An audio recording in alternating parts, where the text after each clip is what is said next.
ನಮ್ಮಪ್ಪ ತುಂಬಾ ಒಂದು ಏನಂತಂದ್ರೆ ಭಾವನಾ ಜೀವಿ. ಅದು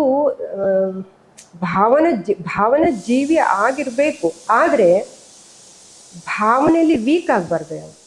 ಆದರೆ ಬಪ್ಪ ಹೊರಗಡೆ ನೋಡೋದಕ್ಕೆ ಸ್ಟ್ರಾಂಗ್, ಆದರೆ ಅವರಿಗೆ ನಾನು ಹೇಳಿದ್ನಲ್ಲ, ಈ ಅಟ್ಯಾಚ್ಮೆಂಟ್ ಮಕ್ಕಳಲ್ಲಿ ಮೋಹ ತುಂಬ. ಕೊನೆ ದಿನ ಅಂದ್ರೆ ತುಂಬ ನೋವಿನಲ್ಲಿ ಹೋದ್ರು ಬಪ್ಪ. ಅದು ಮಾತ್ರ ನನಗೆ ತುಂಬ ವರ್ಷಗಳು ನನಗೆ ಬೇಜಾರಾಗ್ತಾ ಇತ್ತು. ನನ್ನ ಕಣ್ಣಿನಂಗೆ ನೆನಪಾದ ತಕ್ಷಣ ನನಗೆ ಅಳು ಬಿಡ್ತಾ ಇತ್ತು. ಅಪ್ಪ ಲಾಸ್ಟ್ ಟೈಮ್ನಲ್ಲಿ ಮತ್ತೆ ಪ್ರಜ್ಞೆನೇ ಇಲ್ಲ ಅವರಿಗೆ. ಆದರೂ ಲಾಸ್ಟ್ ಟೈಮ್ ಅವರು ಆ ಶರೀರ ಉಸಿರು ಬಿಡೋ ಟೈಮ್ನಲ್ಲಿ ಜಸ್ಟ್ ಉಸಿರಿತ್ತು. ನಾನು ಹೋಗಿ ಕಿವೆಟ್ರಿಗೆ ಬಪ್ಪ ಅಂತ ಜೋರ ನಾವೆಲ್ಲ ಇದ್ವಿ. ಬಪ್ಪ ಏಳು ಏಳು ಅಂತ ಹೇಳುವಾಗ ಒಂದು ಸ್ವಲ್ಪ ಮಾಡಿದ್ದಾರೆ ಅವಾಗ.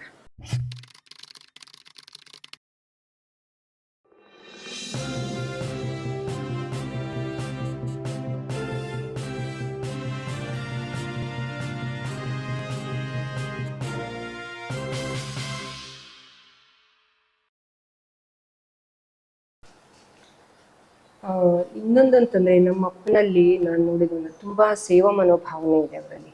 ಏನಂತಂದ್ರೆ ನನ್ನ ಅಜ್ಜಿ ಅವರಿಗೆ ಹುಷಾರಿಲ್ಲದೆ ಇರೋವಾಗ ಲಾಸ್ಟ್ ಬೆಡ್ ರಿಡನ್ ಆಗಿದ್ರು. ಅವರು ಏಳ್ಸ್ಕೊಂಡು ಬಂದು ಹೊರಗಡೆ ಆ ಟ್ಯಾಪ್ ಹತ್ರ ಕೂರಿಸ್ಕೊಂಡು ಬಿಸಿ ನೀರು ತರಿಸ್ಕೊಂಡು ಅಪ್ಪ ನಾನೇ ಸ್ನಾನ ಮಾಡಿಸ್ತೀನಿ ಅಂತ ಅಜ್ಜಿಗೆ ಸ್ನಾನ ಮಾಡಿಸೋರು. ತುಂಬಾ ತುಂಬಾ ಕೇರ್ ಮಾಡೋರು ಅಜ್ಜಿನ. ಆಮೇಲೆ ಮತ್ತೆ ಅಜ್ಜಿ ಅಂತಲ್ಲ, ಮಕ್ಕಳನ್ನಾದ್ರೂ ಅಷ್ಟೇ, ನಮ್ಗೆಲ್ಲ ಒಂದು ಚಿಕ್ಕದೇನಾದರೂ ಹುಷಾರಿಲ್ಲ ಅಂತಂದರೆ ಅವರು ಆ ಕೂಡಲೇ ಒಂದು ಡಾಕ್ಟ್ರ್ ಹತ್ರ ಮತ್ತು ಅವರಿಗೆ ಈ ಒಳನಾಡಿ ಔಷಧ ಇದೆಯಲ್ಲ, ಮನೆ ಔಷಧಗಳು, ಅದು ಗೊತ್ತಿತ್ತು, ಅದನ್ನು ಮಾಡ್ತಾಯಿದ್ರು. ಇಲ್ಲಾಂತಂದರೆ ಡಾಕ್ಟ್ರನ್ನ ಕರೆಸೋದು, ಆ ಗುಳಿಗೆ ಗಂಜಿ ಅದು. ಮತ್ತು ನನ್ನ ಅತ್ತೆ ನರ್ಸ್ ಥರ ಮಕ್ಕಳು ನೋಡ್ಕೊಳ್ಳೋರು ಅವರನ್ನೇ. ಹೊತ್ತಿಗೆ ಏನು ಗಂಜಿ, ಹುಷಾರಿಲ್ಲದೆ ಇರೋರಿಗೆ ಔಷಧಿ ಎಷ್ಟು ಟೈಮ್ ಕೊಡೋದು, ಅದು ಬಪ್ಪ ಕೇಳ್ತಾ ಇದ್ದೆ. ಔಷಧಿ ಆಯಿತೋ ಅವರಿಗೆ, ಏನೋ ಔಷಧಿ ಆಯಿತಾ, ಗಂಜಿ ಕುಡ್ದಿಲ್ಲ ಅಂತಂದರೆ ಅಲ್ಲಿ ನಿಂತು ಹೆದರಿಸ್ಬಿಟ್ಟು ಕುಡಿಸೋದು. ಅದು ಹೇಳಿದ್ನಲ್ಲ, ತುಂಬ ಅಂದರೆ ತುಂಬ ಒಂಥರ ಆ ವಿಷಯದಲ್ಲ ತುಂಬ ಕೇರಿಂಗ್ ಇತ್ತು ಅಪ್ಪನಿಗೆ. ಮತ್ತು ನಾನು ಕಾಲೇಜಿಗೆ ಹೋಗೋದೌದು. ನಾನು ಕಾಲೇಜಿಗೆ ಹೋಗ್ಬೇಕಾದ್ರೆ ನನ್ನ ಕೆಲಸದ ಇಷ್ಟುದ್ದಲ್ಲಿ ಇಷ್ಟು ಇರ್ತಾ ಇತ್ತು ಅಲ್ಲಿ ಅಪ್ಪಂದು. ಅಲ್ಲ ಒಂದೊಂದು ಕಡೆ ಹೋಗಿ ಒಂದೊಂದು ಕೆಲಸದ್ದು. ಅಲ್ಲಿ ತಿಂಗಳಿಗೆ ಒಂದ್ಸಲ ಮನೆ ಸಾಮಾನು, ಕೊಟ್ಟಿಗೆ, ಹಸುಗೆಲ್ಲ ಏನೇನು ಬೇಕೋ ಅದನ್ನೆಲ್ಲ ತಿಂಗಳಿಗೆ ಒಂದ್ಸಲ ತಗೊಂಡು ಬರೋದು. ಅಂದರೆ ಹಿಂದಿನ ತಿಂಗಳ ದುಡ್ಡು ಈ ತಿಂಗಳ ಕೊಟ್ಬಿಟ್ಟು ಈ ತಿಂಗಳ ಉದ್ರೇದು ಇದು ಮಾಡ್ಕೊಂಡು ಬರೋದು. ಅದನ್ನು ನಾನು ಕಾಲೇಜಿಗೆ ಹೋಗಿ ಅಲ್ಲಿ ಕೆಳಗಡೆ ಬಂದು, ಪೇಟೆಗೆ ಬಂದು, ಅಲ್ಲೊಂದು ಅಂಗಡಿ ಇದೆ, ಅಲ್ಲಿಂದ ಎಲ್ಲ ಸಾಮಾನು ತುಂಬಿಸಿ ವ್ಯಾನಿಗೆ ಹಾಕಿಸ್ಬಿಟ್ಟು, ಕೊಟ್ಟಿಗೆ ಸಾಮಾನು, ಮನೆ ಸಾಮಾನು ತಿಂಗಳಿಗೆ ಬೇಕಾಗೋದು, ಆಮೇಲೆ ಬರೋಳು ನಾನು. ಅಂದರೆ ಕಾಲೇಜಿಗೆ ಹೋಗ್ಬೇಕು, ಆ ಥರ ಆಗ್ತಾಯಿತ್ತು. ಮತ್ತು ಅಪ್ಪಂದು ಅಂತಂದರೆ ನಮ್ಮಪ್ಪ ತುಂಬ ಒಂದು ಏನಂತಂದರೆ ಭಾವನಾ ಜೀವಿ. ಅದು ಭಾವನಾ ಜೀವಿ ಆಗಿರಬೇಕು, ಆದರೆ ಭಾವನೆಯಲ್ಲಿ ವೀಕ್ ಆಗಬಾರ್ದು. ಭಾವನಾ ಜೀವಿ ಆಗಿರಬೇಕು, ಆದರೆ ಭಾವನೆಯಲ್ಲಿ ವೀಕ್ ಆಗಬಾರ್ದು. ಆದರೆ ನಮ್ಮ ಅಪ್ಪ ಅವರಿಗೆ ಶಕ್ತಿ ಇರುವಾಗ ಅವರು ಏನು ಭಾವನೆ ಇದ್ರೂ ಅದನ್ನೊಂದು ಗೆಲ್ಲುವಂಥ ಅವರಿಗೆ ತಾಕತ್ತಿತ್ತು. ಆದರೆ ಒಂದು ವಯಸ್ಸಾದವಾಗ, ನಾನು ಹೇಳಿದ್ನಲ್ಲ, ಮಕ್ಕಳೆಲ್ಲ ದೂರ ಇದ್ದಾರೆ, ಮತ್ತು ಒಂದು ಮೊಮ್ಮಗ ಗಂಡು ಮಕ್ಕಳಿಗೆ ಸೇರಿ ಅಂಕಾರ ಒಬ್ಬನು, ಅವನು ದೂರ ಇದ್ದಾಗ ಅವನಿಗೆ ಸ್ವಲ್ಪ ಮೊಮ್ಮಗ ನೋಡಬೇಕು ಅಂತ ಬೇಜಾರಾಗ್ತಾಯಿತ್ತು. ಒಂದ್ಸಲ ನವರಾತ್ರಿಯಲ್ಲಿ ಅವನು ಬಂದಿಲ್ಲ ಅಂತಂದು, ಇವನು ಒಂದಿನನೂ ಸ್ವೀಟು ಮನೇಲಿ ಮಾಡಿ ತಿಂದಿಲ್ಲಂತೆ, ಮೊಮ್ಮಗ ಬಂದಿಲ್ಲ ಅಂತ. ಅಂದರೆ ಅದೆಲ್ಲ ಅವನಿಗೊಂದು ಸ್ವಲ್ಪ ಬೇಜಾರಿತ್ತು. ಮತ್ತು ಮನುಷ್ಯನಿಗೆ ಸಾಧಾರಣ ಒಂದು 85% ರೋಗ ಅಂತಂದರೆ ಮಾನಸಿಕ ರೋಗ. ಈ ಮಾನಸಿಕ ರೋಗದಿಂದ ಏನು, ಅದು ನಮ್ಮ ಶರೀರದ ಮೇಲೆ ಪರಿಣಾಮ ಬೀಳುತ್ತೆ. ಶರೀರಕ್ಕಿರೋ ಕಾಯಿಲೆ ಒಂದು 15% ಇರ್ಬೋದು, 85% ಮಾನಸಿಕವಾಗಿ ಅದು ನಮ್ಮ ಶರೀರದ ಮೇಲೆ ಜೀರ್ಣರನ್ನಾಗಿ ನಮ್ಮ ಶರೀರ ಜೀರ್ಣಿಸುತ್ತೆ. ಅದು ಅವರಿಗೆ ಮಕ್ಕಳು ದೂರ ಇದ್ದಾರೆ ಅಂತ ತುಂಬ ಕೊರಗಿತ್ತು. ಅದರಲ್ಲಿ ಅದು ಹೇಳಿದ್ನಲ್ಲ, ಅವರಿಗೆ ಏಜ್ ಆದ ನಂತರ ಕೆಲಸ ಇಲ್ಲ. ಮೊದಲು ಕೆಲಸ ಇರುವಾಗ, ಈಗ ಸೊಸೈಟಿ ಅವ್ರದ್ದು ಎಲೆ ಸಂತೆ, ಇನ್ನೂ ಏನೋ ನಾಟಕ, ಅವ್ರ ದಿನಚರಿಯೆಲ್ಲ ಆ ಥರ ಹೋಗ್ತಾ ಇತ್ತು, ಬೇರೆ ಏನೂ ಕೆಲಸ ಇಲ್ಲ. ಮತ್ತು ಕೆಲಸ ಇಲ್ಲ ಅಂತಾದವಾಗ ಅಪ್ಪಂಗೆ ಈ ಯೋಚನೆಗಳು ಇದೆಲ್ಲ ಯೋಚನೆಗಳು, ಅದು ಮನಸ್ಸಿನ ಮೇಲೆ ಪರಿಣಾಮ, ಶರೀರದ ಮೇಲೆ ಪರಿಣಾಮ, ಆರೋಗ್ಯ ಹದಗೆಡಲಿಕ್ಕೆ ಶುರುವಾಯಿತು. ಆವಾಗೇನು ಎಮೋಷ್ನಲಿ ವೀಕು, ಅದರಿಂದ ಹೊರಗಡೆ ಬರೋದಕ್ಕೆ ಆಗಿಲ್ಲ, ಅವ್ರಿಗೆ ಎಮೋಷ್ನಲಿ ವೀಕ್. ಹಾಗಂತ ನಮ್ಮ ಅಮ್ಮ ಇದ್ದಾರಲ್ಲ, ನಮ್ಮ ಅಮ್ಮ ಹೊರಗಡೆ ನೋಡಲಿಕ್ಕೆ ಸಾಫ್ಟ್ ಆದ್ರೂ ಒಳಗಡೆಯಿಂದ ಸ್ಟ್ರಾಂಗು ನಮ್ಮಮ್ಮ. ಅವರು ಎಮೋಷ್ನಲಿ ಅಷ್ಟು ವೀಕ್ ಅಲ್ಲ ನಮ್ಮಮ್ಮ, ಅವರು ಸ್ಟ್ರಾಂಗ್ ಇದ್ದಾರೆ. ಆದರೆ ಬಪ್ಪ ಹೊರಗಡೆ ನೋಡೋದಕ್ಕೆ ಸ್ಟ್ರಾಂಗು. ಆದರೆ ಅವರಿಗೆ ನಾನು ಹೇಳಿದ್ನಲ್ಲ, ಈ ಅಟ್ಯಾಚ್ಮೆಂಟ್ ಮಕ್ಕಳಲ್ಲಿ ಮೋಹ ತುಂಬ. ಅಮ್ಮನಿಗೆ ಇಲ್ಲ ಅಂತಲ್ಲ, ಬಟ್ ಅಮ್ಮಂಗೆ ಸಿಚುವೇಶನಿಗೆ ತಕ್ಕಾಗ ಹೇಗಿರಬೇಕು ಆ ಸೂಕ್ಷ್ಮತೆ ಅಮ್ಮಂಗಿತ್ತು. ಆದರೆ ಅಪ್ಪಂಗ ಹಾಗಿರ್ಲಿಲ್ಲ. ಅದರಿಂದ ಅಪ್ಪ ಅದೇ ಅಂದ್ರೆ ತುಂಬಾ ಜನರಿಗೆ ಈಗ ನಿಮ್ಮ ಒಳಗಡೆಗೂ ಮತ್ತೆ ಹೊರಗಡೆಗೂ ಅವರು ಸ್ವಲ್ಪ ವಿರೋಧವಾಗಿ ಕಾಣ್ತಾರೆ. ಅಪ್ಪ ಅದೇ ಒಂಥರ ನುಂಗ್ಲಾರ್ದಿದ್ದ ತುತ್ತು. ಅದೇ ಅದೇ ಅದೇ ಬಟ್ ಅದೇ ಹೇಳಿದ್ನಲ್ಲ, ಅಪ್ಪ ತುಂಬ ಭಾವನಾ ಜೀವಿ ಅಂತ ನಾನು ಹೇಳಿದ್ನಲ್ಲ. ಭಾವನೆ ಅಂದರೆ ಒಂದು ಇರಬೇಕು, ಬಟ್ ಅದರಲ್ಲಿ ವೀಕ್ ಆಗಬಾರ್ದು. ಎಲ್ಲಿ ಹೆಂಗೆ ಬೇಕೋ ಆ ಸಿಚುವೇಶನ್ಗೆ ತಕ್ಕಾಗಿ ನಮಗೆ ಅದನ್ನು ಹ್ಯಾಂಡಲ್ ಮಾಡಲಿಕ್ಕೆ ಗೊತ್ತಿರಬೇಕು, ಅಷ್ಟು ಗಟ್ಟಿ ಬೇಕು, ಮನಸ್ಸು ಹಾಗಿರಬೇಕು ನಮ್ಮದು. ಅದು ನಮಗೆ ಅಪ್ಪಂಗೆ ಆಗ್ತಾ ಇರಲಿಲ್ಲ. ಅದರಲ್ಲಿ ನಮ್ಮ ಅಮ್ಮ ಹುಷಾರು.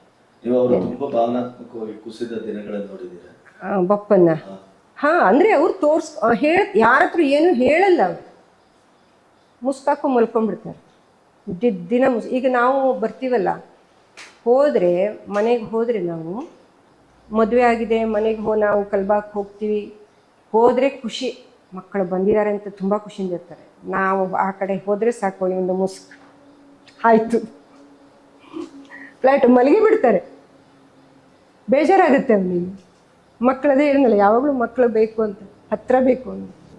ಈಗ ಅದೇ ಮದುವೆ ಆದಮೇಲೆ ಬಂದ್ರೂ ನಾವು ಅದೇ ಎಲ್ಲೂ ಹೋಗಬಾರ್ದು. ಈಗ ನನ್ನ ತಮ್ಮ ಶ್ರೀಧರ್ನೂ ಅಷ್ಟೇ, ಅವನು ಅಷ್ಟೇ. ನಾವು ಬನ್ನಿ ಅಂತ ಹೇಳ್ತಾನೆ, ಇವನಿರಲ್ಲ, ಈಗ ಸ್ಕೂಲು ಅವನಿಗೆ ಹೋಗ್ತಾನಲ್ಲ, ಸ್ಕೂಲಿಗೆ ಹೋದ್ರೆ ನಾವು ಎಲ್ಲೂ ಹೋಗಬಾರ್ದು, ಅಲ್ಲೇ ಇರಬೇಕು. ಅದೇ ಥರನೇ ಬಪ್ಪನ ಥರನೇ, ಅದೇ ಥರ ಕೋಪನೂ ಹಾಗೆ ಬರುತ್ತೆ ಎಲ್ಲ ಅದೇ ಥರ. ನಾವು ಎಲ್ಲೂ ಹೋಗಬಾರ್ದು. ಹಾಗೆ ಪ್ರೀತಿನೂ ಇದೆ, ಅಷ್ಟು ಪ್ರೀತಿ ಇದೆ. ಅದು ಪ್ರೀತಿ ಇರೋದ್ರಿಂದ ಅಷ್ಟು ಕೋಪ ಬರೋದು, ಎಲ್ಲೂ ಹೋಗಬಾರ್ದು.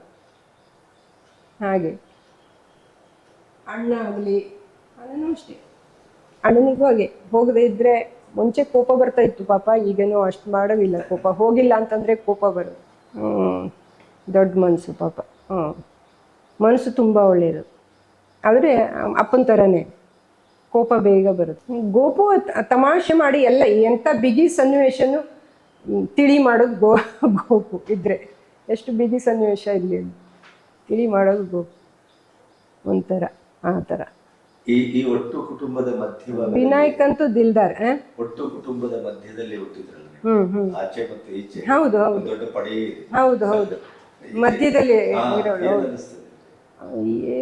ನನಗೆ ಏನಂತಂದ್ರೆ, ಕೊನೆಗೆ ನನಗೆ ಅನ್ಸೋದು ಅಂತಂದ್ರೆ, ನಾನು ಧನ್ಯಳು ಅಂತಲೇ ನಾನು ಹೇಳಿದ್ನಲ್ಲ. ನನಗೆ ಒಳ್ಳೆ ಸಂಸ್ಕಾರವಂತ ತಂದೆ ತಾಯಿ, ನನ್ನ ಅತ್ತೆ, ಎಲ್ಲರೂ ಒಂದು ಇದು ಹೋಲ್ ಕುಟುಂಬ. ಮತ್ತು ಅಕ್ಕಂದಿರೋ, ತಂಗಿಯರಂದಿರೋ, ಅಣ್ಣ ತಮ್ಮಂದಿರು, ಎಲ್ಲರೂ ಒಂದು ಸಂಸ್ಕಾರವಂತ ಕುಟುಂಬ ಸಿಕ್ಕಿದೆ ನನಗೆ. ಅದೇ ನನಗೆ ದೊಡ್ಡ ಖುಷಿ. ಅಲ್ಲಿ ಹುಟ್ಟಿ ಬೆಳೆದಿದ್ದನ್ನಲ್ಲ ನಾನು, ನನಗೆ ತುಂಬ ಖುಷಿ, ತುಂಬ ಹೆಮ್ಮೆ ಇದೆ. ಅಣ್ಣನ ಬೆಳವಣಿಗೆ ಬಗ್ಗೆ? ಅಣ್ಣನ ಬೆಳವಣಿಗೆ ಬಗ್ಗೆ ನನಗೆ ತುಂಬಾ ಖುಷಿ. ಯಾಕೆಂತಂದರೆ ಅಣ್ಣ ಪಾಪ ತುಂಬ ಕಷ್ಟಪಟ್ಟಿದ್ದಾನೆ, ತುಂಬ ಕಷ್ಟಪಟ್ಟು. ಅದಿತ್ತು ಅದೇ. ಅದು ನೋಡಿ, ನಾವು ಅಂದ್ಕೊಳ್ಳೋದು ಇವತ್ತು ತಂದೆ ಮತ್ತು ಮಗನ ಮಧ್ಯನೋ ಅಥವಾ ತಂದೆ ಮಗಳ ಆ ಥರ ಇರೋದು, ಅದು ಈ ಜನ್ಮದ ಮಾತ್ರ ಅಲ್ಲ. ನಾನು ಈಗ ಇದರಲ್ಲಿ ಕಲ್ತಿರೋ ಇದ್ರ ಮಟ್ಟಿಗೆ ಅದು ಈ ಜನ್ಮದ ಮಾತ್ರ ಅಲ್ಲ, ಅದು ಹಿಂದಿನ ಜನ್ಮದಿಂದಲೂ ಅದು ಈ ಒಂದು ಹಿಂದಿಯಲ್ಲಿ ಹಿಸಾಬ್ ಕಿತಾಬ್ ಅಂತ ಹೇಳ್ತಾರಲ್ಲ, ಕರ್ಮದ ಲೆಕ್ಕಾಚಾರ ಅದಿರುತ್ತೆ. ಅದು ನೆಕ್ಸ್ಟ್ ಜನ್ಮಕ್ಕೂ ಅದು ಕಂಟಿನ್ಯೂ ಆಗ್ತಾ ಇರುತ್ತೆ, ಅಲ್ಲಿ ತೀರ್ಸ್ಕೊಳ್ಳದೆ ಇದ್ರೆ. ಅದು ಈ ಜನ್ಮದ ಮಾತ್ರ ಅಲ್ಲ.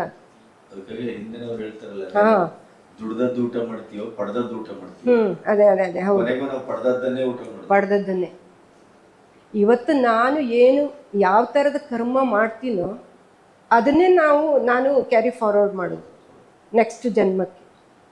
ಅದಕ್ಕೆ ನಾವು ಒಂದೊಂದು ಕರ್ಮ ಮಾಡಬೇಕಾದ್ರೂ ನಮ್ಗೆ ಅಷ್ಟು ಕೇರ್ಫುಲ್ ಆಗಿರಬೇಕು. ಕರ್ಮ ಅಂದ್ರೆ ಬರೀ ಕೈಯಲ್ಲಿ ಮಾಡೋದು ಮಾತ್ರ ಅಲ್ಲ, ನಮ್ಮ ವಿಚಾರನೂ ಒಂದು ಕರ್ಮ, ಎಲ್ಲವೂ ನಮ್ಮ ದೃಷ್ಟಿನೂ ಒಂದು ಕರ್ಮ, ನಮ್ಮ ಮಾತು ಒಂದು ಕರ್ಮ. ಅದು ಹಾಗಾಗಿ ಅದು ತುಂಬ ನಾವು ಎಚ್ಚರಿಕೆಯಿಂದ ಇರಬೇಕು. ಅದು ಅದೇ ಅಪ್ಪಂದು ಅಣ್ಣಂದು. ಬಟ್ ಅಪ್ಪಂಗೆ ಬಾಯಿಲಷ್ಟೇ ಬೈಯೋದು ಬಿಟ್ಟರೆ ಅದು ಅವನೇ ಹೇಳಿದ ಕೆಲಸ ಆಗಿಲ್ಲ ಇದಾಗಿಲ್ಲ ಅಂತಂದರೆ ಮನಸ್ಸಿನಲ್ಲಿ ಇಷ್ಟು ನಾನು ಹೇಳಿದ್ನಲ್ಲ ಪ್ರೀತಿ, ಅಷ್ಟೂ ಪ್ರೀತಿ ಇದೆ. ಆ ಪ್ರೀತಿ ತೋರಿಸ್ಲಿಕ್ಕೆ ಗೊತ್ತಿಲ್ಲ, ಅದು ಕೋಪದಲ್ಲೇ ತೋರಿಸೋದು. ಕೊನೆಗೆ ಹಾಂ, ಪರಮೇಶ್ವರ ಹೆಗಡೆಯವರ ಎಲ್ಲಾದ್ರೂ ಹಾಡಿದ ಹಾಡನ್ನ ಹೌದು ಗೋಪುರ ಯಾರಾದ್ರೂ ಹಾಕಿ ಹೌದು ಅರ್ಧವೂ ಕೇಳಿಕ್ ಆಗ್ತಿರ್ಲಿಲ್ಲ, ಅಳು ಬರೋದು ಕಣ್ಣಲ್ಲಿ ನೀರು ಬರೋದು. ಬಂದ್ ಮಾಡಿ ದಿನಗಳನ್ನ ಮಣಿಪಾಲದಲ್ಲಿ ನಾನು ಗೋಪು ಒಟ್ಟಿಗಿದ್ದೀವಲ್ಲ, ಹೌದೌದು, ಅವಾಗ ಅದನ್ನೆಲ್ಲ ನೋಡಿದೆ. ಅದೇ ಹೌದು. ಅವನಿಗೆ ಅಣ್ಣಂದೆಲ್ಲ ಆಮೇಲೆ ಕೇಳಿಕೆ ತುಂಬ ಖುಷಿ ಆಗೋದು, ಅಣ್ಣನ ಈಗ ಹಾಡೆಲ್ಲ ಕೇಳಿ. ಮತ್ತೆ ನನಗೆ ಈಗ ಅಣ್ಣಂದು ಈ ಹಳೆ ಕೆಲವೊಂದು ರೆಕಾರ್ಡ್ಸ್ ಎಲ್ಲ ಕೇಳಿದ್ರೆ ಅಬ್ಬಾ ಅದು ಏನು ಹಾಡ್ತಾ ಇದ್ದ ಅಂತಂದರೆ, ಇವಾಗ ಅವನಿಗೆ ಈ ಗಂಟ್ಲು ಪ್ರಾಬ್ಲಮ್ ಇಂದ ಧ್ವನಿ ಪೆಟ್ಟಿಗೆದು ಪ್ರಾಬ್ಲಮ್ ಆಗಿ ಆ ಥರ ಆಗ್ತಾ ಇದೆ. ಇಲ್ಲಾಂದ್ರೆ ಹಳೆ ರೆಕಾರ್ಡ್ಸ್ ಎಲ್ಲ ಕೇಳಿದ್ರೆ ಅದು ಏನು ನಿಜವಾಗಿನೂ ತುಂಬ ಕಷ್ಟಪಟ್ಟಿದ್ದಾನೆ. ಒಂಥರ ಛಲವಾದಿ ನನ್ನ ಅಣ್ಣ. ಆ ಛಲ ಬಾಕಿ ಯಾರಲ್ಲೂ ಆ ಥರ ಛಲ ಇಲ್ಲ. ತುಂಬ ಛಲವಾದಿ, ಛಲ ಅದು ಅದರಿಂದ ಅವನು ತುಂಬ ಮುಂದಕ್ಕೆ ಹೋಗೋಕ್ಕೆ ಸಾಧ್ಯ ಆಯಿತು. ಬರೀ ಅಣ್ಣಂದು ಹಾಡೋದು ವೋಕಲ್ ಮಾತ್ರ ಅಲ್ಲ, ಅಣ್ಣಂದು ಥಿಯರಿ. ನಾನು ಒಂದ್ಸಲ ಯಾವುದೋ ಒಂದು ಯಾರಿಗೋ ಹೇಳ್ತಾ ಇರೋದನ್ನ ಅಣ್ಣನ ಮನೆಗೆ ಹೋದಾಗ ಕೇಳಿದೆ. ನನಗೆ ಆಶ್ಚರ್ಯ, ನನ್ನ ಅಣ್ಣಂಗೆ ಇಷ್ಟೆಲ್ಲ ಗೊತ್ತು. ನನಗೆ ಆಶ್ಚರ್ಯ ಆಗಿಬಿಡ್ತು, ಎಷ್ಟೊಂದು ಸುಮ್ಮನೆ ಅದೇ ಅಂದ್ಕೊಂಡೆ. ಪಂಡಿತ್ ಅಂತ ಒಂದು ಬರಬೇಕಾದ್ರೆ ಇದ್ದು ಅದು ಯೋಗ್ಯ ಅಂತ ಅನಿಸ್ತು ಅಣ್ಣನಿಗೆ. ಮತ್ತೆ ಅವರು ತುಂಬಾ ಒಳ್ಳೆಯ ಒಳಗೆ ಶಿಷ್ಯ ಪರಂಪರೆ ಬಹಳ ದೊಡ್ಡದಿದೆ. ಬಟ್ ಶಿಷ್ಯಂದಿರಿಗೆಲ್ಲ ತುಂಬ ಒಂಥರ ಅಣ್ಣ ಅಂತಂದರೆ ಗುರು ಹೌದು, ಒಂಥರ ಅಪ್ಪನ ಥರನೂ. ಎಲ್ಲ ಅಣ್ಣನ ಹತ್ರ ಅಷ್ಟು ಎಲ್ಲ ಹೇಳ್ಕೊಳ್ತಾರೆ, ತುಂಬ ಪ್ರೀತಿ ಎಲ್ರಿಗೂ. ಅಣ್ಣ ಅಂತಂದರೆ ಆಯಿತು, ಥರ ಮನೆಯವ್ರ ಹಂಗೆ ಒಂದು ಫ್ಯಾಮಿಲಿ ಥರ. ತುಂಬ ಚೆನ್ನಾಗಿದೆ ಅವನ. ಒಂದು ನಿಮ್ಮ ಮೊಮ್ಮಕ್ಕಳು ಮಕ್ಕಳು ಎಲ್ಲ ಸೇರಿದ್ರು ಹೆಚ್ಚು ಕಮ್ಮಿ ಕಲ್ಬಾಗ್ ಕುಟುಂಬ ಒಂದು 40-45 ಆಗುತ್ತೆ. ಹೌದು, ಅದರ ಅಂತರ್ಗತ ಲಯ ಸಂಗೀತ ಹೌದೌದು, ಅದೊಂದು ಅದ್ಭುತ ಅಂತ ಅನ್ಸುತ್ತೆ ನನಗೆ. ಹೌದು ಹೌದು ಹೌದು. ಅದರಲ್ಲೂ ನಮ್ಮ ಉತ್ತರ ಕನ್ನಡದ ಮೂಲದಿಂದ. ಹೌದು ಹೌದು. ಉತ್ತರ ಕನ್ನಡದಲ್ಲಿ ಬಹುತೇಕವಾಗಿ ನಾವು ಹೊರಗಡೆ ಹೋದವರಿಗೆ ಇಲ್ಲಿಯ ಜಾಡ್ಯದ ಪ್ರಭಾವ ಅಂತ ಆಗ್ತದೆ. ಹೌದು ಹೌದು. ನಾವು ಹೊರಗಡೆ ಹೋದವರು ಬೆಳೆದಿದ್ದೇವೆ, ನಿಜ ನಿಜ. ಬಟ್ ಇಲ್ಲಿದ್ದವರು ಇದ್ರ ಭವಿಷ್ಯ ಸೊಪ್ಪರ್ತ ಕೂತಿದ್ದೇವೆ ನಾವು ಗೊತ್ತಿಲ್ಲ. ಆದ್ರೆ ಇಂತಹ ಪರಿಸ್ಥಿತಿಯಲ್ಲಿ ಗೋವಿಂದ ಹೆಗಡರು ಆ ಇಡೀ ಕುಟುಂಬಕ್ಕೆ ಒಂದು ಸಂಗೀತದ ಇದನ್ನು ಕೊಟ್ಟು ಹೋದ್ರಲ್ಲ. ಹೌದು ಹೌದು. ಅದು ನನಗೆ ತುಂಬಾ ಆಶ್ಚರ್ಯ ಅಂತ. ಹಂಗೆ ಅದಂದ್ರೆ ಅಷ್ಟೊಂದು ಇತ್ತು, ನನ್ನ ಮಕ್ಕಳು ಹಿಂಗೆ ಕಲಿಬೇಕು, ಮುಂದಕ್ಕೆ ಬರಬೇಕು ಅನ್ನೋದು ತುಂಬಾ ಇತ್ತು ಅಪ್ಪಂಗೆ. ಅದಕ್ಕೆ ತಾನೇ ಮನೆಯಲ್ಲಿ ಗುರುಗಳನ್ನ ಇಟ್ಟು ಅವ್ರಿಗೆ ಎಷ್ಟು ಕಷ್ಟ ಆದರೂ ಪರವಾಗಿಲ್ಲ ಗುರುಗಳನ್ನ ಇಟ್ಕೊಂಡು ಮೊದಲನೇ 3 ಮಕ್ಕಳಿಗೆ ಕಲಿಸಿದ್ರು ಆ ಥರ. ಆಮೇಲೆ ಸ್ವಲ್ಪ ಅವರಿಗೆ ಕಲಿಸಿದ್ರು, ಆ ಗುರುಗಳ ಅವರಿಗೂ ಒಂಥರ ಸೆಟ್ಲ್ ಮಾಡಿದ್ರು ಅಪ್ಪ. ಆಮೇಲೆ ಮಕ್ಕಳು ತುಂಬ ಆಗುವಾಗ ವ್ಯವಹಾರ ದೊಡ್ಡದು, ಬಂದು ಹೋಗೋರು ಜಾಸ್ತಿ. ಆಮೇಲೆ ಅದೆಲ್ಲ ಆಗುವಾಗ ಹೇಳ್ತಾರಲ್ಲ, ತಲೆಗಿಂತ ಮುಂಡಾಸ್ ದೊಡ್ಡದು, ಆ ಥರ ಆದರೆ ಸ್ವಲ್ಪ ಕಷ್ಟ ಆಗುತ್ತೆ ಸಂಸಾರ ನಡೆಸೋದು. ಆಮೇಲೆ ಅದೇ ಹೇಳಿದ್ನಲ್ಲ, ನಾನು ಹೋಗಬೇಕಾದ್ರೆ ಅಷ್ಟೇ ನನಗಾದರೆ ಮತ್ತೆ ಬಾಕಿ ಯಾವುದಕ್ಕೂ ನನಗೆ ತೊಂದರೆ ಆಗಿಲ್ಲ. ಅಪ್ಪನ ಮದುವೆ ವಿಷಯದಲ್ಲಿ ನನ್ನ ಮದುವೆ ಆಗೋಕ್ಕಿಂತ ಮುಂಚೆ ನಂದು ತಂಗಿದಾಯಿತು, ಆಮೇಲೆ ಒಂದು ತಮ್ಮಂದು ಆಯಿತು, ಆಮೇಲೆ ನಂದಾಗಿತ್ತು ಮದುವೆ ವಿಷಯದಲ್ಲಿ. ಅವನೊಂದು ಕೊರಗೆ ಇತ್ತು ನನ್ನ ಮದುವೆ ಆಗಿಲ್ಲ ಅಂತ ಬಪ್ಪಂಗೆ. ಆಮೇಲೆ ಖುಷಿ ಆಯಿತು, ತುಂಬ ಖುಷಿ ಪಟ್ಟರು. ಮದುವೆ ಆಗಿಲ್ಲ ಅಂತ ಒಂದು ನಿಧಾನ ಆದದ್ದು ಯಾಕೆ? ಅದು ನೀವು ಜಾಬ್ನಲ್ಲಿದ್ದೆ, ಮತ್ತು ನಿಧಾನ ಆಗಿದ್ದು ಯಾಕೆ ಅಂತಂದರೆ ಮತ್ತೆ ಹೆಣ್ಣು ಗಂಡು ಒಂದು ಹೊಂದಾಣಿಕೆ ಇರುತ್ತಲ್ಲ, ಅದು ನಿಧಾನ ಆಗಿದ್ದು ಯಾಕೆ ಅಂತಂದರೆ ಇವರು ಸಿಕ್ಕಿರಲಿಲ್ಲ ನನಗೆ, ಅದಕ್ಕೆ ನಿಧಾನ ಆಯಿತು ಅಂತ ಹೇಳ್ಬೋದಷ್ಟೇ. ಯಾಕೆಂದರೆ ಹಣೆಯಲ್ಲಿ ಒಂದು ಬರ್ಕೊಂಡಿರುತ್ತಲ್ಲ, ಇವ್ರು ಕೇರಳದಲ್ಲಿ ಇರೋರು. ಹಾಗೆ ಏನು ಯಾರ್ದೋ ಹಿಂಗೆ ಮುಖಾಂತರ ಬಂತು ಆ ಸಂಬಂಧ. ಇಲ್ಲಂತಂದರೆ ಹಿಂಗೆ ಬೇಕಾದಷ್ಟು ಬಂದಿತ್ತು, ಆದರೆ ಯಾವುದೋ ಒಂದು ಸರಿಯಾಗಿ, ಒಂದು ನನಗೂ ಸರಿಯಾಗಿಲ್ಲ, ಇಲ್ಲಂತಂದರೆ ಬಂದಿರೋರಿಗೆ ಸರಿಯಾಗಿಲ್ಲ. ಆ ಥರ ಖುಷಿ ಆಗುತ್ತೆ. ಗೋಪುನೂ ಅಷ್ಟೆ, ತಬಲಾ ನಿಜವಾಗಿಯೂ ಗೋಪುನೂ ಅಷ್ಟೇ ತುಂಬ ಕಷ್ಟಪಟ್ಟಿದ್ದಾನೆ ಪಾಪ.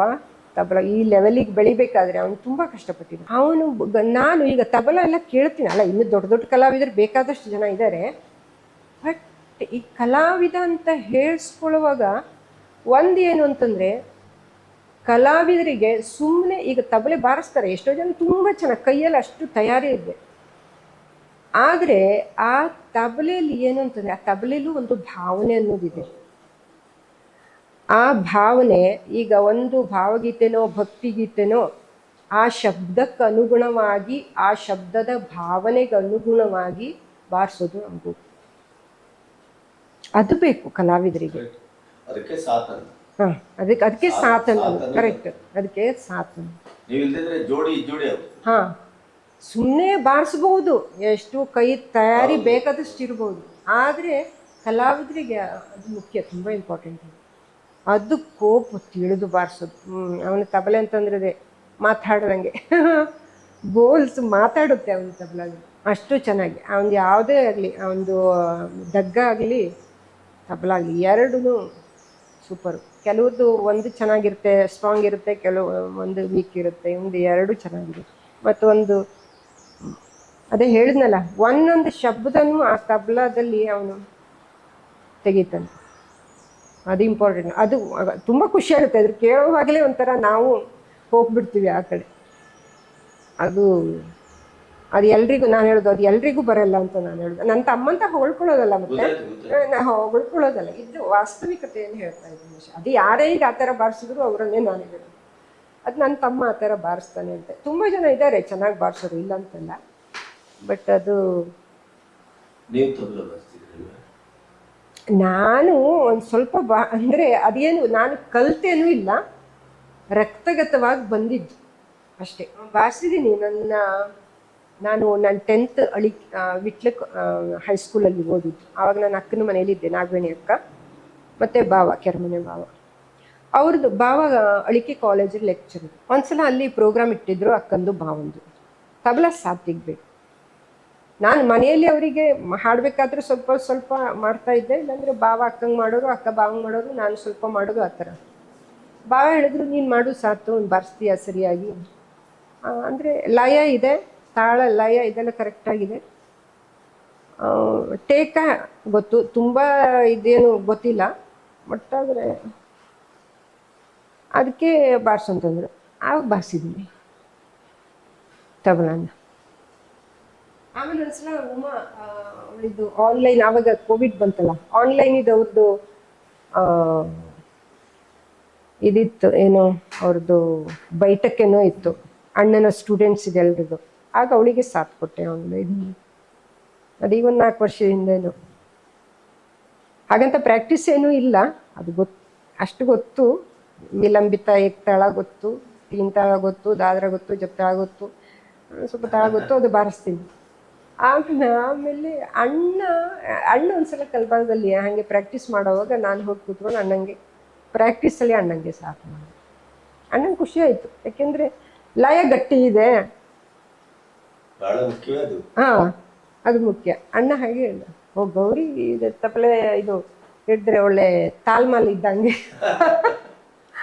ತಾಲ್ಮಾಲ್ ಇದ್ದಂಗೆ, ಆ ಕಡೆ ಈ ಕಡೆ ಹೋಗಲ್ಲ. ಮತ್ತು ಒಂದೇ ಬೋಲ್ಸ್, ಏನು ಹೆಚ್ಚು ಕಡಿಮೆ ಇರಲ್ಲ, ಜಾಸ್ತಿ ಏನು ನನಗೆ ಗೊತ್ತಿಲ್ಲ, ಜಾಸ್ತಿ ಏನು ಬಾರ್ಸೋಕ್ಕೆ, ಜಸ್ಟ್ ಸಿಂಪಲ್ ಆಗಿ ಇದನ್ನ ಮಾಡ್ಕೊಂಡು ಹೋಗ್ತೀನಿ, ನಾನು ಬಾರಿಸ್ಕೊಂಡು ಹೋಗ್ತೀನಿ ಅಷ್ಟೇ. ಹಾಡುಗಾರಿಕೆ ಯಾಕೆ ಹೆಚ್ಚು ಗಟ್ಟಿಯಾಗಿ ಮುಂದುವರಿಲಿಲ್ಲ? ಹಾಡುಗಾರಿಕೆ ಅದೇ ನಾನು ಹೇಳಿದ್ನಲ್ಲ, ನನಗೆ ಗುರುಗಳು ಯಾರೂ ಸಿಕ್ಕಿಲ್ಲ. ಸಿಕ್ಕಿದ್ರು ಮೋಸ್ಟ್ಲಿ ಹೋಗ್ತಾ ಇದ್ನೋ. ಮತ್ತು ಹೇಳಿದ್ನಲ್ಲ, ಒಂದು ನಮ್ಮದು ಫೇಟ್ ಅನ್ನೋದು ಇರುತ್ತೆ. ನನಗೆ ಮೋಸ್ಟ್ಲಿ ಈಗಂತೂ ನಾನು ಈ ಆಧ್ಯಾತ್ಮಿಕದಲ್ಲಿ ತುಂಬ ಅದರ ಒಳಗಡೆ ಹೋಗ್ಬಿಟ್ಟಿದ್ದೀನಿ. ಸಂಗೀತದ ತುಂಬ ಕಡಿಮೆ ಆಗಿಬಿಟ್ಟಿದೆ, ಕೇಳೋದು ಕಡಿಮೆ ಆ್ಯಕ್ಚುಲಿ, ಹಾಗಾಗ್ಬಿಟ್ಟಿದೆ ನನಗೆ. ಯಾಕೆಂದರೆ ಅಲ್ಲಿ ತುಂಬ ಒಂಥರ ಖುಷಿ, ಅಷ್ಟು ಖುಷಿ. ಅಮ್ಮಗೂ ತುಂಬ ಆಸಕ್ತಿ ಇತ್ತು ಅಂತ ಎಲ್ಲರೂ ಹೇಳಿದ್ರು.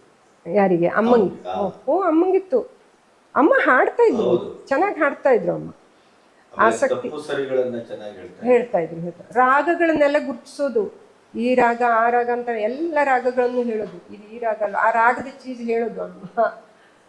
ಚೋಟಕ್ಯಾಲ ಅಮ್ಮಂಗೆ ಅದೇ ಹೇಳಿದ್ನಲ್ಲ, ಅಮ್ಮ ಏನು ಅಜ್ಜಿ ಅತ್ತೆ, ಅದೇ ನಮ್ಮ ಮನೆ ಗೋಡೆಗಳು ಹಾಡ್ತಾ ಇದ್ವು. ಅಷ್ಟು ಸಂಗೀತ ಕೇಳಿದ್ದೇವೆ, ಗೋಡೆಗಳು ಸಂಗೀತನೇ ಕುಡ್ದಿದ್ದೀವಿ, ಸಂಗೀತನೇ ಮಾತಾಡಿದ್ದೀವಿ ಅಂತ ಹೇಳ್ದಂಗೆ. ಅಷ್ಟು ಉಸಿರಾಡ್ಸಿದ್ದು ಅದೇ ನಾವು ಚಿಕ್ಕವರಿರ್ಬೇಕಾದ್ರೆ, ಸಂಗೀತದಲ್ಲೇ ಫುಲ್ಲು ಸಂಗೀತ ಸಂಗೀತ ಸಂಗೀತ ಮನೆಯಲ್ಲಿ ಯಾವಾಗಲೂ. ಗೋವಿಂದ ಕೊನೆಯ ದಿನಗಳು ಬಪ್ಪಂದು ಕೊನೆ ದಿನ ಅಂದರೆ ತುಂಬ ನೋವಿನಲ್ಲಿ ಹೋದ್ರು ಬಪ್ಪ. ಅದು ಮಾತ್ರ ನನಗೆ ತುಂಬ ವರ್ಷಗಳು ನನಗೆ ಬೇಜಾರಾಗ್ತಾ ಇತ್ತು. ನನ್ನ ಕಣ್ಣಿನ ನನಗೆ ನೆನಪಾದ ತಕ್ಷಣ ನನಗೆ ಅಳು ಬರ್ತಾ ಇತ್ತು. ಅಪ್ಪಂದು ತುಂಬ ನೋವು ಅನುಭವಿಸಿ ಹೋಗಿದ್ದಾರೆ. ಆ ಒಂದು ದಿವಸಂತೂ ಒಂದು ದಿನ ನಾನು ಇದ್ದೆ ಅಲ್ಲಿ, ನಾನು ತಮ್ಮ ಯಾರೋ ಇದ್ರು, ಅಕ್ಕ ತಂಗಿಯರಲ್ಲಿ ಯಾರೋ ಇದ್ರು. ರಾತ್ರಿಯಿಂದ ಬೆಳಗ್ಗೆ ತನಕ ಅವ್ನು ನಿದ್ದೆ ಮಾಡಿಲ್ಲ, ನಮಗೆ ಯಾರು ನಾವು ನಿದ್ದೆ ಮಾಡಿಲ್ಲ. ನೋವು ಸಹಿಸ್ಲಿಕ್ಕೆ ಆಗ್ತಾ ಇಲ್ಲ. ಶಾಖ ನಾವು ಆ ಶಾಖ ಕೊಡ್ತಾ ಕೂತ್ಕೊಂಡಿದ್ವಿ. ನಾನು ಆವಾಗ ಭಗವಂತನ ಹೇಳಿದೆ, ಒಂದು ಸ್ವಲ್ಪ ಏನಾದ್ರೂ ನೋವು ನಮಗೂ ಕೊಡು, ನನಗೆ ಕೊಡು ಆ ನೋವು ಸ್ವಲ್ಪ, ನನ್ನ ಅಪ್ಪನಿಗೆ ಬೇಡ, ಅಷ್ಟು ಸ್ವಲ್ಪ ನೋವು ನನಗೆ ಕೊಡು, ನಾನು ಸಹಿಸ್ತೀನಿ ಅಂದರೆ ಅಷ್ಟು ನನಗೆ ನೋಡೋಕೆ ಕಷ್ಟ ಆಗ್ತಾ ಇತ್ತು ಪಾಪ. ಮತ್ತು ಈ ಕಡೆಗೆ ಅವರಿಗೆ ಸ್ವಲ್ಪ ಪ್ರಜ್ಞೆ ಇರಲಿಲ್ಲ ಲಾಸ್ಟ್ ಟೈಮ್ನಲ್ಲಿ, ಮತ್ತೆ ಪ್ರಜ್ಞೆನೇ ಇಲ್ಲ ಅವರಿಗೆ. ಆದರೂ ಲಾಸ್ಟ್ ಟೈಮ್ನ ಅವರು ಆ ಶರೀರ ಉಸಿರು ಬಿಡೋ ಟೈಮ್ನಲ್ಲಿ ಜಸ್ಟ್ ಉಸಿರಿತ್ತು. ನಾನು ಹೋಗಿ ಕಿವಿಯತ್ರಿಗೆ ಬಪ್ಪ ಅಂತ ಜೋರ ನಾವೆಲ್ಲ ಇದ್ವಿ, ಬಪ್ಪ ಏಳು ಏಳು ಅಂತ ಹೇಳುವಾಗ ಸ್ವಲ್ಪ ಮಾಡಿದ್ದಾರೆ ಅವಾಗ. ಅದು ಮಾತ್ರ ನನಗೆ ಅದೊಂಥರ ತುಂಬ ಬೇಜಾರು. ಆದರೆ ಅವರು ಇರೋಷ್ಟು ದಿವಸ ಚೆನ್ನಾಗೇ ಬದುಕಿದ್ದಾರೆ. ಅವ್ರಿಗೆ ಹೆಂಗೆ ಬೇಕೋ ಅವ್ರು ಹಂಗೆ ಬದುಕಿದ್ದಾರೆ.